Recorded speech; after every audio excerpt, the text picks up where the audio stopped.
Okay, so you may be wondering what this is. Well, our Patreons won't be. In fact, you guys shouldn't be because I should have explained it last week. But basically today, we're on our way back as you listen to these very dulcet tones of both mine and Me. Becca's. We'll be on our way back we'll be on a coach, hopefully not too worse for wear. But after spending Wednesday, Thursday, Friday, Saturday and Sunday at Glastonbury. Woo. So last night we should have seen, I don't know who's Sunday headlining. If it's Guns N' Roses, then I probably won't be in a good state right now. I think it's Elton John on the Sunday. Is it Elton John on the Sunday? Oh, well, I might be in a good state. I'll stop drinking early. I'll have to double check. Anyway, so what we thought we'd do, we were going to just put out a Patreon episode, an old Patreon episode, and then I thought, you know what? No. At least let's give something new to people to listen to. And this is very much coming from a place of friendship. That's the wrong way to put it. What? No, I mean, like the way you listen to podcasts. Friends. Podcast friends. But the way you listen to podcasts for company. Well, not necessarily company, but for example, they've got podcasts in general. I started podcasting because I listened to podcasts and they got me through, they took my mind elsewhere when I needed to be elsewhere. Right. And, especially it wouldn't be right to put a Patreon episode out, and if our Patreons are the ones, who are like the show so much, they sign up and support it financially, it wouldn't be right for them to hear something they've already heard as well as. Okay.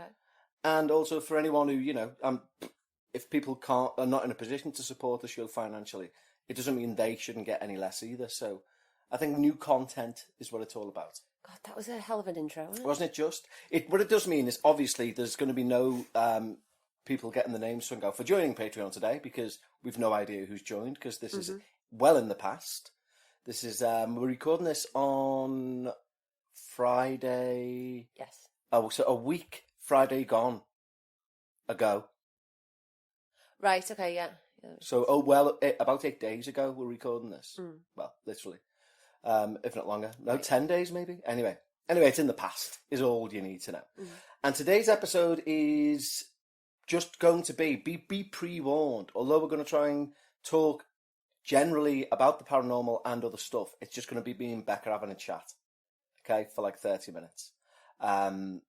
So yeah.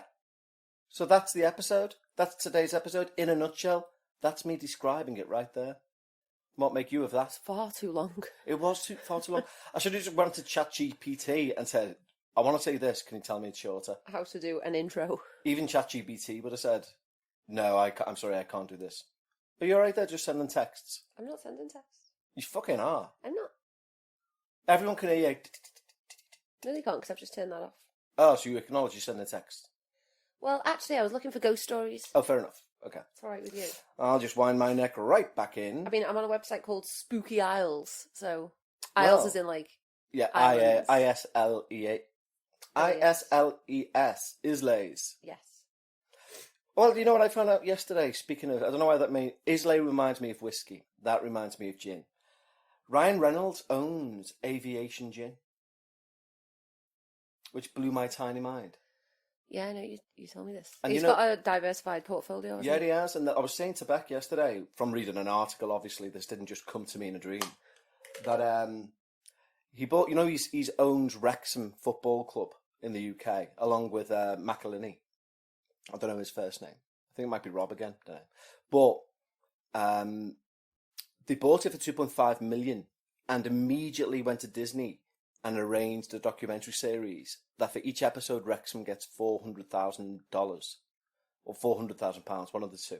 Anyway, they've just renewed it for a second season, so that's paid for the purchase of the club.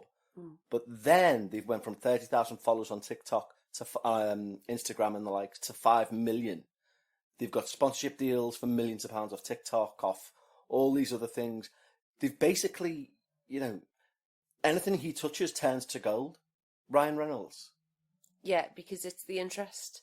Him buying it has caused the interest in him buying it. in a way. Exactly. It's the other thing that blew my mind recently. Self-generated content. Self-generated content. You know what? It's weird you saying that, because I was just thinking before when I was in the shower, I need to send an email of gratitude to Ian Bolesworth from the Parapod, because I wouldn't be sat here now doing this full time if not for hearing him use the phrase self-generated content. But anyway, also on the same vein of the Ryan Reynolds thing, this isn't paranormal. I read recently about David Beckham. Right, now David Beckham's a British footballer or English footballer who's renowned or was renowned for being a bit thick, but being good at football. Now when he was 32, which is arguably, almost your peak of your career, at that point you're not as fast as you were, but you're much more intelligent in the game. So like Steven Gerrard was kind of still at his peak at 32, realistically, wasn't he? Experienced. But he decided to make the move from, I think, Real Madrid to America to play for LA Galaxy. But as part of his contract, not only did he get paid millions of pounds, he had written in there that he would have the right to purchase a franchise of an MLS team for £25 million or dollars even, whenever he so chose to. Now, when he retired, he'd done that and made Inter Miami. And it was automatically added to the MLS conference or whatever it is. Over the period of like 8 years, it was worth 600 million. And they've just signed Lionel Messi, who's the world's most known footballer outside of Cristiano Ronaldo, arguably. And now it's worth approximately $1 billion. And it's just, talk from soft to clever. Interestingly, in Messi's contract that he's just signed, he's got the same deal as Beckham. He can start a franchise when he retires. You have to limit the number then you give away, don't you? Yeah, because it's just a load of ex-footballers running a league. There was it's an interesting thing. I mean, this is very quickly just non-paranormal at all. Oh, can we crack on with the ghosts, please? In fact, yeah, fuck me. No, seriously, I was about to say like how MLS. I was about to say what I'm going to say anyway. No, all I was going to say is very quickly. Back in the 90s, the UK, the English league was a bit looked down upon football-wise from the rest of Europe, and then Chelsea signed Ruud Gullit, I think, and Gianfranco Zola in their 30s, and it boosted it up. Have you got to get that? No, it's almost only a spam. Shall I try? I'll try. Let's see. Spam call. Hello? Yes, speaking. Becca's literally just buttoned that person. She went, "You're breaking up, and I'm fine with whatever you're selling." Bye. Boop. It's a scam. It's not. They say it's about your phone accounts, but it's not actually the phone account provider. Yeah, exactly. Yeah, it's a scam. Yeah, it is a scam. You're quite right. I told it last time they did this. I told them not to ring me again. But sorry, just to finish my point very quickly. So in the 90s, the UK League or the Premiership signed some getting older, really famous players: Ruud Gullit, Gianfranco Zola, people like that, Ravanelli, and 10 years later were one of the best leagues in Europe. Now, interestingly, MLS, the American version, is signing these players at the end of their careers, similar to what the UK done, or English football done 20 years ago. So it'd be interesting to see what happens with the MLS. And they're playing to packed out stadiums. It's largely thanks to Ted Lasso, according to The Guardian, I read. Attendances to US soccer matches, has gone through the roof. I mean, Ted Lasso was excellent. Ted Lasso's amazing. But anyway, ghosts. If we could, mind awfully. If you don't mind awfully, Kevin, you alleged curator of the phenomenon. So, because one of us needs to bring something spooky to the table. Damn right. So I'm going to combine this with what I'm super excited about now, and it's on topic because we're on our way back from Glastonbury. Except we're not, we're going. Ooh, mind blown. So let's talk about Glastonbury ghosts. Okay. Not festival ghosts. Good. I was going to say that'd be weird. So Glastonbury Festival is in Somerset. Yes. Now it's actually a little bit I don't know. I have zero idea of the distances, but it's actually closer to Shepton Mallet than Glastonbury itself. You say that like I'm fully aware of Shepton Mallet. Someone hasn't been doing any research. You alright? What's up? I think my laugh, the cat just gets scarpered, and I think it's because my laugh went, phew. Well, did you not do that to her? Well, she absolutely freaked. Laughing. I mean, I don't know why I laugh like a clown who'd been hit by a car, but... Bless her, she did. She probably did like a cartoon thing where her legs were going and she wasn't going. Anyway, so so what's the relevance of you telling us that it's closer to Shepton Mallet. Well, I'm just saying, so Glastonbury town, Yeah. because we haven't been to the town. It's all well and good saying we go to the festival. No, which we someone do, actually but we've Instagram never me been saying to- you should go to this particular shop or visit the village. They said Yeah, the other I day. think we love Glastonbury, like, village outside of the festival. Yeah. Like, I wouldn't go on festival weekends because it'd be heaving anyway, but... Yeah. Yeah, Might like... be good to do on the Wednesday or Thursday when there's fuck all on. What do you mean there's loads on? Don't be ridiculous. The other day, came up with this idea the other day that I could not have wanted to shoot it down more if he'd been looking at shooting me instead. He was like, you know what, I had a thought, considering we're getting the coach, next time if we get tickets, we'll just go down on the Friday instead. And I was like, what? And he was like, oh, you know, if we get, because we've got... No, the whole point is that we've managed to get a TP Yeah. pre-erected, so we don't have to worry about where we camp. And he was like, And the reason why people leave early is to get a camping spot. This is a lie. It's not. So it's the reason people queue up and try to get in, but it's not the reason people go on the Wednesday. People go on the Wednesday because it opens on the Wednesday, and the Wednesday and the Thursday are 2 festival days. The headliners aren't playing yet. They start playing Friday. You don't go for the headliners. None of the stages are open. Yes, there's music, plenty of places. Yeah, but they're like people running off like amplifiers around by Right, there is wasps. so much going on. It's like, it's a proper city size. I showed you this map. We put this map. Oh yeah, size yeah. over If Liverpool. you put the size of Glastonbury, like there's this website, isn't it? Like just like you're about to say. Yeah. It's basically does like the footprint of the festival. Yeah. And you can put it anywhere on the map. So obviously we did Liverpool to see, and it's massive. Like it's as big as the city centre, isn't it? Yeah, it's like right from down on the waterfront, like right up to past. No one really knows this, but past no the one Royal knows. Hospital. Yeah, past the Royal. Anyway, it's it's mile. So there's a huge amount. There's loads going on, and if you went on the Friday, you would miss so much. And you were like, no, people only go to get a campsite. And I was like, no, they don't. They go because that's the day it opens, so they want to go in. They queue up early to get a campsite, but just like we're not queuing up early. We'll get there once the gates are already open. All right, but all I'll say is every year that Glastonbury comes round and we've managed to get tickets, when we've had discussions with people and they've said, oh, you know what, we can't get down till Thursday, we won't get a bloody campsite. Yeah, but they do get a space. They always get a space. No, we've seen, and I do feel really tight. Like on Friday morning when people have arrived as well, they literally stood on like a 3-inch patch of grass looking at each other with this 4-man tent. Like, and trying to set it up in the pathway of where thousands of people are walking. And you're like, you're not going to get a fucking wink of sleep. There are plenty of places. There's so many different campsites. They might not get the one that they would have chosen. They won't get one in, like, the main areas. But there's plenty on the outskirts still. But anyway, I will absolutely never agree to miss 2 days of the festival. Because that is the point. Like, you'd miss so much. Oh, interestingly as well, like, my, what was it? Not a therapist. The one I was going to with me back. What are they called? Physiotherapist. She's going too. And she was saying a friend of hers is going, because she's a similar age to me, my physiotherapist, who you thought I was going to run away with. Well, you did not get on well. We did get on well. well. She's so funny. Oh, she's into the same music as me. Oh, we had a great discussion about this. Like, oh, did you? Did you marry her while you were there? Becca's go-to, whenever I mention any female and say, yeah, she was all right, she goes, why don't you just marry her?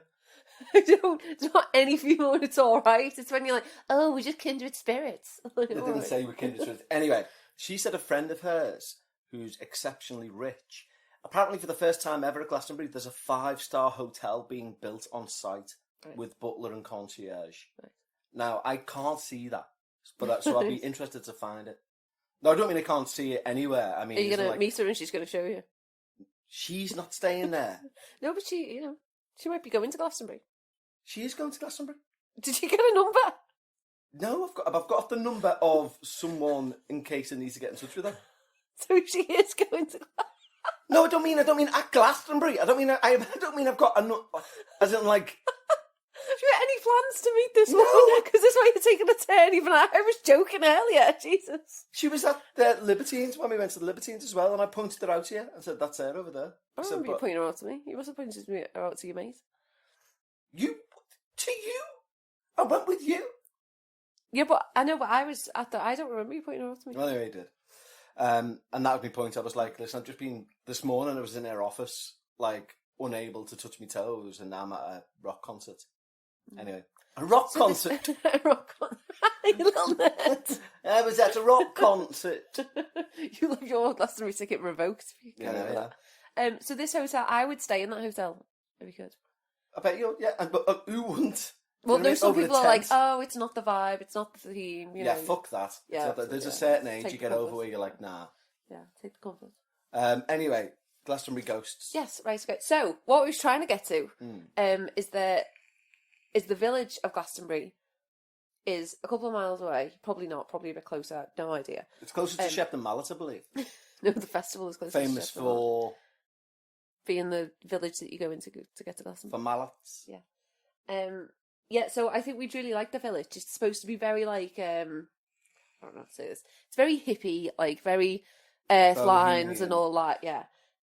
So there's. And apparently it's very historic though as well. There's a whole thing about. Oh yeah, well it's got the Glastonbury tour, isn't it? It's the Yeah. whole Arthurian legend. So we're reading. And where one of my most terrifying tales took place. So I'm going to read something from Spooky Isles, and this is Glastonbury haunted places to visit. Okay. And the article starts: Glastonbury or Avalon. Glastonbury was both an Isle of the Dead and an Isle of the Blessed. Two pagan deities are known to reside here, and both are related to the underworld. The fairy king Avaloch is said to have presided over the town. Little is known about him, although it's believed he was the father of the mother goddess Modron. He used the Tor as a gateway where the souls of the dead can pass freely. Just to say, the Tor is a giant mound of earth. So it's like it's a hill, basically. Sounds really exciting. No, it's like a really tall hill with I think it's got a brick, like not castle, but like a small lookout tower from the Middle Ages on Proper selling this. That's where my fucking nearly getting kidnapped story, part of that takes place there. Anyway. Are you desperate to tell the story? I've told it many times, everyone knows it. Okay. But, okay. Yeah, use the Tor. So it's very it's very steeped in medieval history, isn't it, Glastonbury, and this whole ye old England and that kind of thing. To quote Eddie Izzard, it's very The hell is that? Eddie Izzard says about he says, we've got wonderful places in England. We've got Stonehenge, which is very He said, and that kind of that works. He said, you don't have Trump Tower, which is so anyway, Glastonbury's very. I think I need to regain control of this podcast. Shut up. Another deity also associated with the Tor, Gwyn ap Nudd of the Welsh tradition, used the Tor for a doorway to the dead. Gwyn was the lord of the underworld and the wild hunt. It was believed on dark nights when the moon is full that you could hear his ghost hounds traversing the sky hunting for souls. These traditions... Will you pipe down? Right, fine, no. Ruin your own podcast, just say it's singing Ghost Rider, and everyone will think it's rubbish, and why should... No, go on, I'm into this because it's a well-known, well, obviously, it's a well-known idea or belief that hills and mounds and stuff are doorways to spirit worlds, underworlds and stuff. Right, okay. So these traditions must have built up around Glastonbury for a reason. I believe, we're getting into I believe territory. Since the dawn of man, the Tor and Glastonbury have been a site of burial and ultimately rebirth. So let us take a journey with some of the town's dead inhabitants. So now we're into actual ghosts. So that was all the spirits and the history behind it. Yeah, that was the preamble. Yeah. So first of all, we'll look at Glastonbury Abbey. Okay. Glastonbury has a huge abbey. Many legends are attached to the abbey. Many believe that the holy thorn tree that can be seen in the grounds originated from Joseph of... Arimathea. Yes, Arimathea. Yeah. I'm not surprised that I know the Joseph of Arimathea story in Glastonbury. Sauce. Fucking hell, Becca, who do you think I am? Well, it can be seen originated from Joseph of Arimathea's staff. Others are convinced that King Arthur and Queen Guinevere are buried in the abbey grounds. Whatever one believes, the abbey was one of the richest and most elaborate in the country and can celebrate over 2,000 years of Christianity. Some proclaim that King Arthur was laid to rest here after the Battle of Badon Hill, while others believe this was a site near Cadbury Castle. Cadbury Castle? Yes. Chocolate Castle? Yes. Arthur was brought to Avalon and laid to rest in the centre of the abbey. Most legends state that Arthur lay in an eternal sleep until England needs such a hero again. At Glastonbury, the legendary is quite the reverse. Local legends claim that after Arthur's death, a powerful negative spirit, a black armoured knight with glowing red eyes and a burning desire to eradicate all records of the ancient Arthurian legends, began to appear in the abbey grounds. Ooh. In the past, and even more recently, a number of researchers have witnessed this figure in the abbey grounds. No one knows why he is trying to destroy the memory of Arthur, but the legend is now over 400 years old. That's really interesting. I like all that. And I didn't know this idea that Arthur is remaining like dormant until England needs him. Well, I'd say now's the time to shine, although we couldn't. Yeah, I would disagree because I doubt like this deity is going to go and rise from the grave and wield his sword and go, "What is wrong?" And we go, "Cost of living crisis." He'd go, "What is thou cost of living?" I think you could say, "Can you put us back in the EU?" And he'd jump to attention. Yeah, we've left Europe. What is Europe? I don't think you could say, "What is Europe?" They still had Europe. It wasn't. Did they fuck? They did. Yeah, it was still existed, but it wasn't known I mean, as they didn't Europe. have the was it? EU. Well, exactly, yeah. They had Europe. During the 1970s, the Ghost Club, sounds like something you need to get involved in, I started my own ghost club, Yeah. thank you very much. 2 members. investigated the ladies' chapel. Little nerd. One investigator walked into the chapel and was aware of a white-robed figure ahead of him. Thinking he was witnessing a ceremony of some sort, he walked quickly to the centre of the chapel and saw a column of figures all walking towards the exit. He couldn't determine whether they were nuns or monks, just that they were dressed in white habits. He started to make his way out of the abbey when he began to feel strange. He believed he was caught up in a vortex. He began to lose sight of the figures and everything was back to normal. You know what? That does tie in with my kidnap story. Right. I'm gonna have to say. So basically, the guy who you all know the story about me getting a lift off a guy who wasn't part of the group I was with, but I thought he was, so I got in his car when I was like 16. Wasn't that in Liverpool then? Yeah, I was in Liverpool at the Cafe Tabac. Anyway, he said I couldn't help it over here. Blah blah blah. Long story short, I assumed he was with our group but he was just very quiet. And when our group left, he offered me a lift and said I couldn't help her over here. You lived where I live. Do you want a lift instead of getting the train? So I said, yeah. Got in his car. He went, so you're talking about ghosts back there? And I was like, yeah, I'm into them. And he was like, oh, I've got a story, but da da da da. And he was saying he didn't want to tell me, he didn't want to pass this curse on, so I was intrigued. Anyway, his story was he went to Glastonbury on holiday, not during the festival, right, with his wife and his 2 kids, and he was filming with an old VCR video camera, his wife and kids playing about, and he looked up at the tour and noticed white-robed, figures wearing white habits, walking round in a circle. So he went, oh, what's that? And so he zoomed in with the camera. And as he zoomed in with the camera, they all stopped and all turned and faced the camera, right? So he was like, oh shit, and maybe I shouldn't have done that. So he just quickly zoomed back to his wife and kids.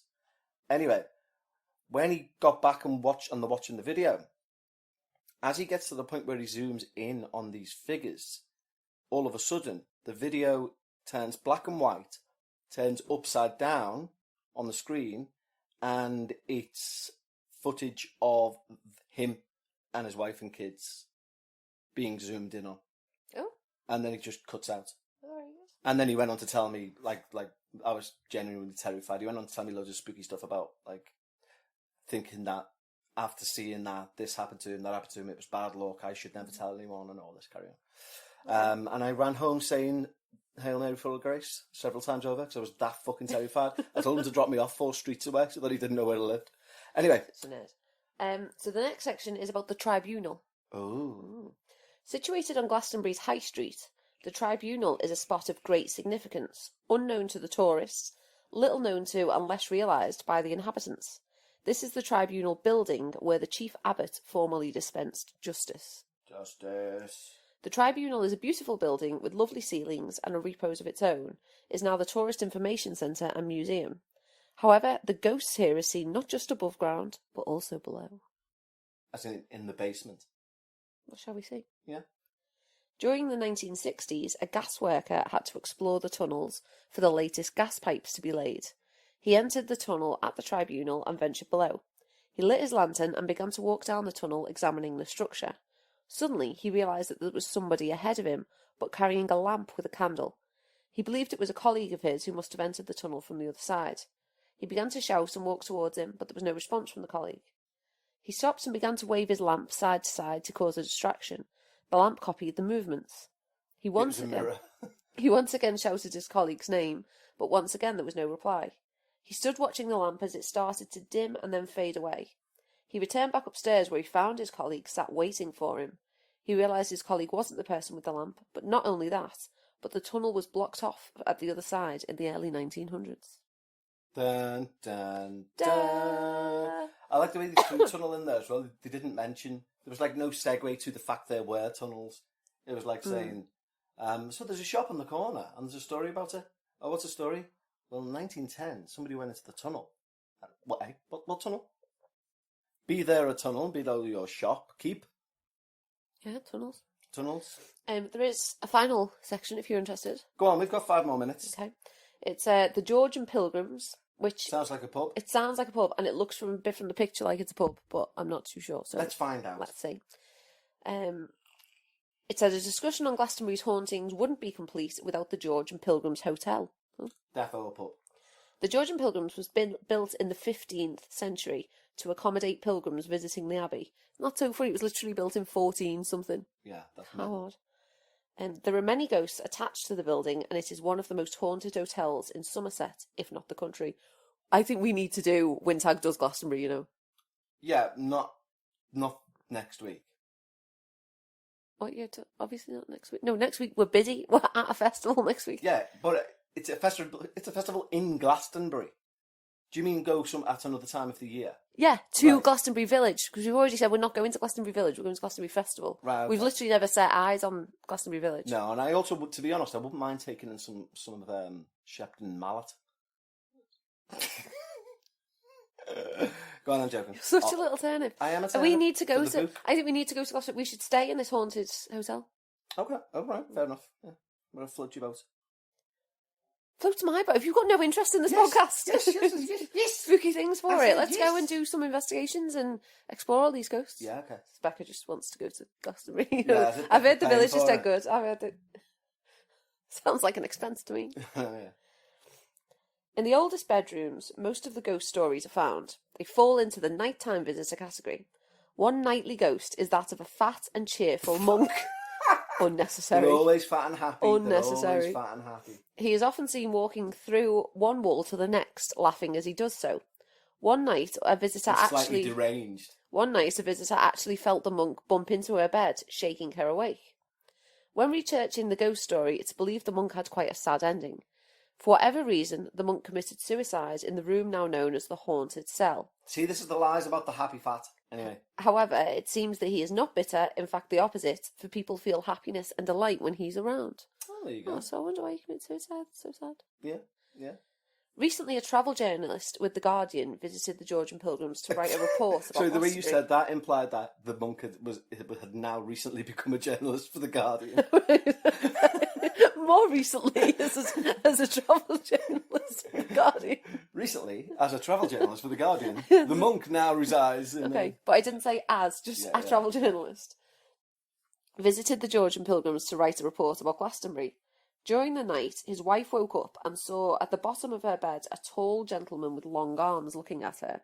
She crossed herself and decided to reach out and touch him. What the fuck? Her hands passed right through him. She screamed, awakening her husband.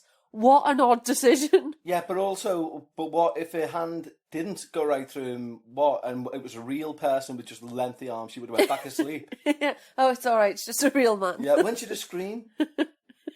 Should I scream if he's real or if he's... Why didn't you wake me up? Well, I thought I'd touch him first. Why would you think Why that? didn't you wake me up? Because it wasn't a ghost, it was a real fella. So I just went back asleep.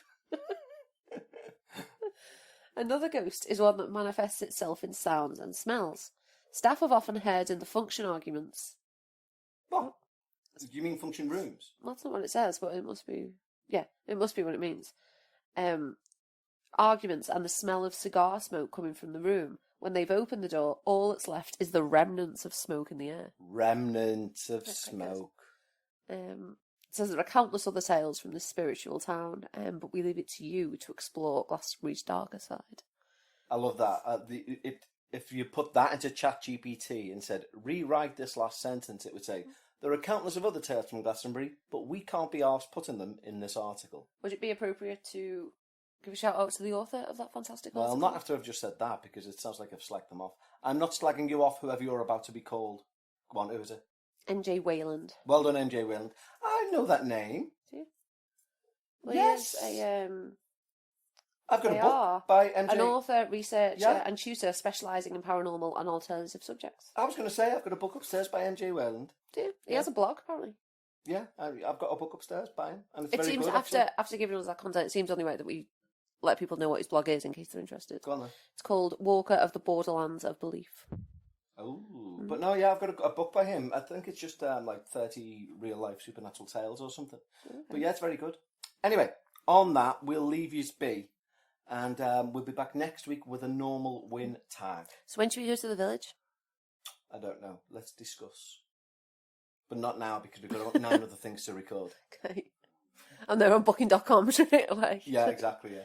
Okay. Thanks, Becca. You're welcome. See you later, guys. Bye, guys.